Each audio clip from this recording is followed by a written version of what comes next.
అండి అందరికీ. మన వీడియోస్ చాలామంది చూస్తున్నారు కానీ ఫాలో చేసుకోవడం లేదు. కొంచెం ఫాలో కొట్టు మామ.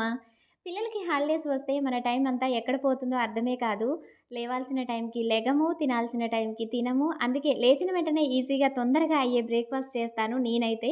మన పీఆర్‌కే ఫుడ్స్‌లో దొరికే మల్టీగ్రెయిన్ మిల్లెట్ జావా పిండితో జావా అయితే చేస్తున్నాను. ఆరోగ్యానికి ఆరోగ్యం. అది వండడానికి కూడా ఓ 15 మినిట్స్ అంతే. ఎండలు ఎలా కొడుతున్నాయో చూస్తున్నారుగా. బాడీ తొందరగా డీహైడ్రేట్ కాకుండా ఉండడం కోసం పిల్లల నుంచి పెద్దవాళ్ళ వరకు ఎంతగానో ఉపయోగపడే ఈ మల్టీగ్రెయిన్ మిల్లెట్ జావా పిండి మీరు కూడా ట్రై చేయండి. మజ్జిగ కలుపుకొని తాగితే మహా అద్భుతంగా ఉంచుతుంది మన బాడీని ఈ ఎండలకి. మా ఇంట్లో పిల్లలు మేము కూడా ఎవ్రీడే ఇదే తాగుతాం. మా వాడు కొంచెం మొరాయిస్తాడు, అందుకే వాడికి కొంచెమే పోసాను. మీరైనా మీ పిల్లలైనా ఈ ఎండలకి బాగుండాలి అనుకుంటే జావ తప్పకుండా తాగండి, అది కూడా మజ్జిగతో. జావ తాగాక ఆకలి అంటే పొప్పడికాయ ముక్కలు రెడీగా ఉంచాను. అది ఈరోజు మా బ్రేక్ఫాస్ట్. ఆరోగ్యంగా ఉండాలి అనుకున్న వాళ్ళందరూ ఆర్డర్ చేసుకోండి వాట్సాప్లో. వీడియోకి ఒక లైక్ ఇచ్చి ఫాలో చేసుకుంటారు కదూ.